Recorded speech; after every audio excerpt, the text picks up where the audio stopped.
Let's look at one more example for heap sort. Say 5, 10, 25, 35, 6, 2, 500 and minus 10. So the idea is to construct the heap in top down or bottom up. Let's do it in bottom up. So first we construct heap out of it. So we get 35, 6, 2, 500 and minus 10. Then in bottom up fashion we set right the property. So we see that this is max heap, this one, this one, this one. When we come over here, we look at this subtree, we see that this is also max heap. But when we come, we see that it is not. So we will have to swap. So we get 500, 25 and 2. Then when we come to this place, we see that this one is not. So we swap it with this. So we get 35 and then 10, 6 and minus 10. At the top it is 5. Now next stage, when we look at this, we see that there is a violation. So we bring the max, which is 500, then 5 comes down, we still have to do one more, so we get something like this. Now we see that each subtree is a max heap, the entire tree is also a max heap. Then the algorithm says start extracting max and place a of n at the root and so on. Which means we remove 500 or we swap a of n this. So please note this can be represented in array, which means the entire procedure can be carried out with the appropriate subarray. To start with, we work with this. Then after the first level swap, we work with n-1, then n-2, like that we do it. So we don't actually need to represent this tree-like representation when it comes to implementation. So removing this and placing this is as good as seeing swapping this and this. Then after that you can focus on the appropriate array. Correct? So now what happens, you get minus 10 at the top, to the left 35, 25, 2, 5 and then we get 10 and 6. So now we see that earlier we were working with array of size n, now we will be working with an array of size n-1 and a of n gets the maximum. Then the objective is to find second maximum and place it here, third maximum and place it here and so on. That's precisely what we are doing. Now when we bring this, there is a violation, so I need to set right this. So bring 35 to the top, then again one more, so we get 35. On this side it is 25, 2 and this. Then to its left we get 10, minus 10 and 6. So now again extract max, place 35 over here. Then we bring the next one, which is 5. 5 comes to the root. We get 5, 25, 2, 10, minus 10 and 6. Please note, as we do this, at each iteration, we ensure heap is maintained, which is why we are removing from this. Next iteration it is this, third iteration is this and so on. When you have a heap, we can always call max heapify and set right the max property. Correct? So now what happens, this is not max, so you bring 25 to the top, 5 and 2. On this side we have these two. Correct? Now we see that the next one is 25, extract that, then bring a of n, which is 2, 5, 10, minus 10 and 6. Now this is not max heap. Set right max heap. So 10 comes to the top. So 5. 2 we bring it here. We still see there is a violation. So this is what we do. Next we extract max, which is 10.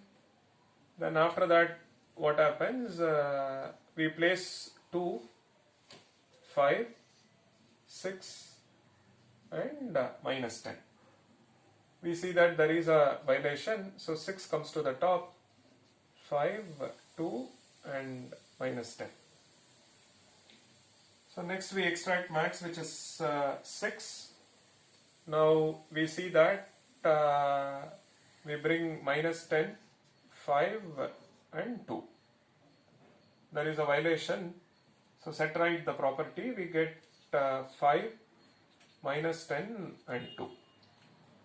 The next iteration we extract 5.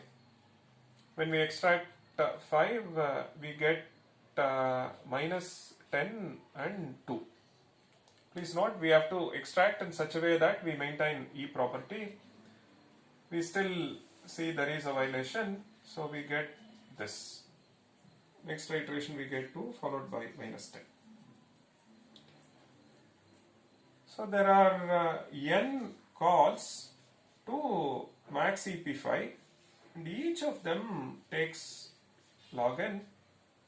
So the time complexity of this part is order n log n, and build E was taking order n, theta of n. If it is bottom up, so overall we get order n log n. If it is top down, then this approach is still order n log n. Top down is order n log n or theta of n log n. Now overall it is order n log n. Okay, we can also say theta of n log n. Okay.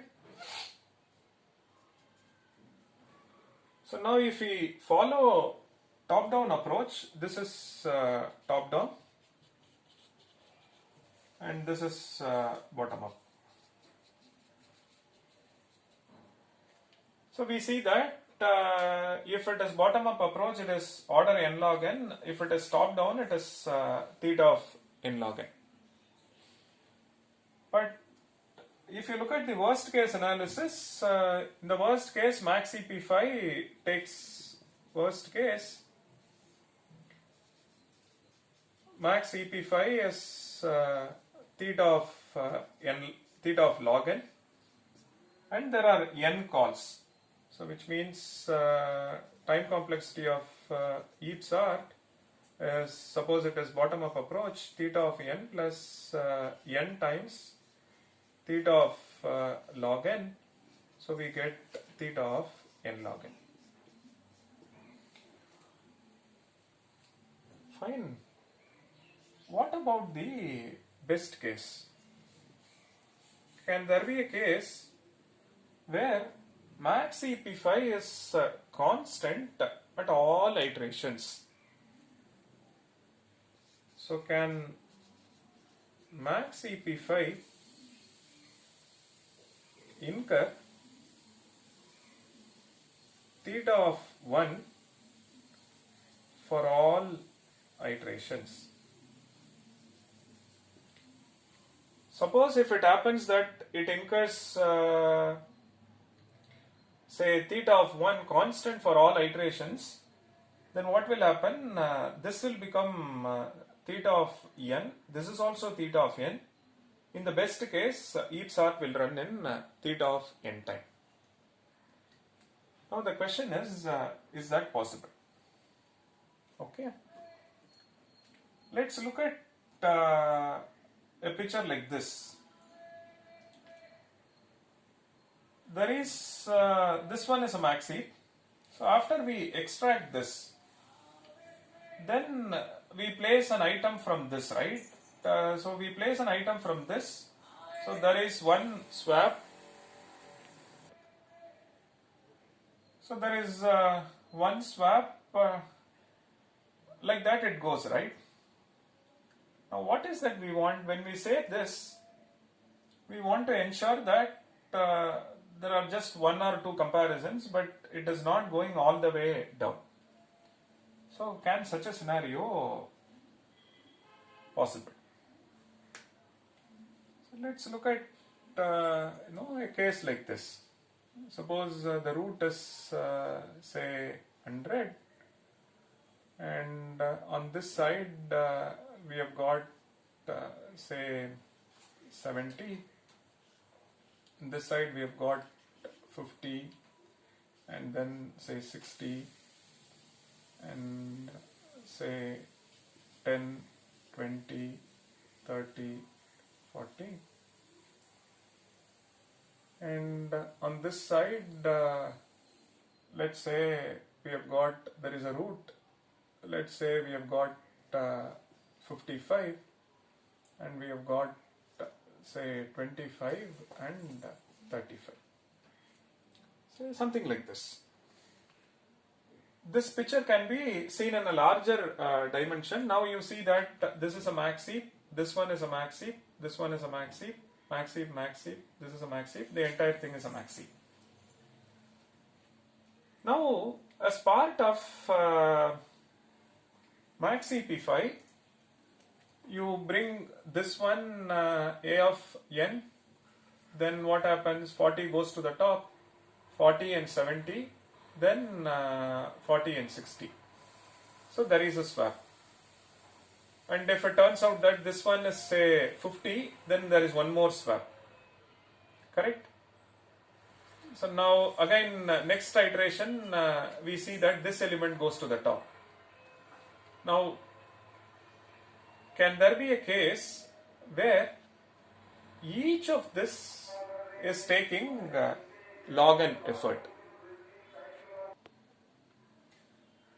So let's look at this scenario where we extract 100 and then place 40 over here. When we do that, what happens? 40 goes to the top, then there is exchange between 40 and 70, and then 60 and this, right? So we extract this, we place 40 over here, and then 70 goes to the top, then exchange, 60 goes to the top, 40 comes over here. So we have got 70, and on this side 55, 25, 35. There is no change. We have got 60 and 40, 30. On this side it is 50, 10 and 20. Next we place 30 to the top. We see that again there is an exchange between these two. So 60 comes to the top, and 30 and 50, then 50 comes down, then you have got 30. On this side it is 40, and so this goes to the top, sorry. On this side it is 55 and 25, 35. On this side we have got 40, on this side we have got 10 and 20. So now what is happening?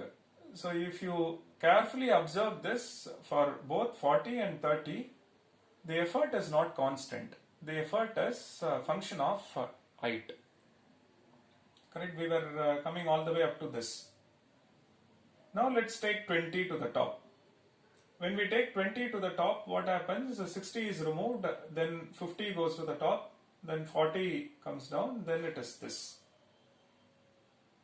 The next iteration you take 10, you see that again it is coming down. Why is this scenario? If you carefully observe this picture, now if it turns out that after we extract maximum, you see that second maximum, third maximum and fourth maximum, suppose they are all coming from this subtree. Correct? If that's the case, then this is a function of n, right? If there are n nodes, you can construct in a larger dimension, right? Something like this. The next level, it is like this. The next level, it is something like this. So you can imagine like this, you can scale it down. Now, when we start performing max CP5 with respect to this, meaning I remove root, I place this one at the top, then there is a violation, so max CP5 happens. Please note, this is a max heap, and the value that you see over here is smaller than this. So this is a max heap, so this is max for this. So this is max for this. This is max for this. Which means the value that you see over here is less than or equal to this, this, this and this. Correct? Which is why it is down, right? Similarly, the value that we see over here is less than or equal to this, this, this and this. So now for each of them, you see, to set right, we may need time, which is a function of height. Now we can see that this is function of n, and so which means even in the best case, we may have to invoke max EP5 this many number of times. In each of them, we incur theta of log n. So this is some function of n. Now you can see that. So roughly, if you distribute, we can say this is n by 3, this is n by 3, and this is n by 3. So this part is 1 n by 3, and this part is another n by 3, and this part alone is another n by 3. Correct? So now we see that even in the best case, so number of calls to max EP5, I mean most importantly, number of calls to max EP5 is say something like some f of n, function of f of n, say approximately say n by 3. And cost at each call is theta of log n base 2. For example, here is a picture where we see that to set right max EP5, I may have to call with respect to each of this. So approximately n by 3, which means even in the best case, heap sort is taking this much time. Fine, so the worst case is n log n, best case is theta of n log n. That shows that for all inputs, it is between best case n log n and worst case n log n, which means it is n log n for all inputs. It may appear like there is some improvement somewhere in this iteration or in this iteration, but overall if you see, it is still function of n log n. Correct? Now let's look at a larger picture. So what all we have seen so far? We have seen bubble sort and selection, then insertion, subsequently we saw merge, two-way, three-way and all that, and finally we saw heap sort. We saw that merge sort was taking theta of n log n for all inputs. Only thing is it is external, meaning it requires an additional storage. So it is not in place sorting, it is out of place. Heap, if you see, best case is n log n, worst case is also n log n, and most importantly it is in place sorting. insertion for the best case it is theta of n. In the worst case it is theta of n square. Selection for all inputs it is theta of n square. It doesn't look at the input at all. So is the case with bubble sort. Although these algorithms are in place, you see that they are all taking theta of n square in the worst case, which is costly. Only insertion is taking theta of n when it comes to best case. Now if you are looking for an in-place sorting algorithm taking theta of n log n for all inputs, then your choice must be heap sort. Then we also looked at something called quicksort. Quicksort was taking n log n in the best case, that was doing a nice task, but in the worst case it was taking theta of n square. But we also concluded that for practical inputs it's doing a nice job, which is why it gets the name quick. But if you focus on theoretical analysis, then heap sort turns out to be the best among all. So in place sorting, then it is heap. If you are not giving importance to in place or out of place, then your choice must be either merge or heap. Both of them are taking theta of n log n for all inputs.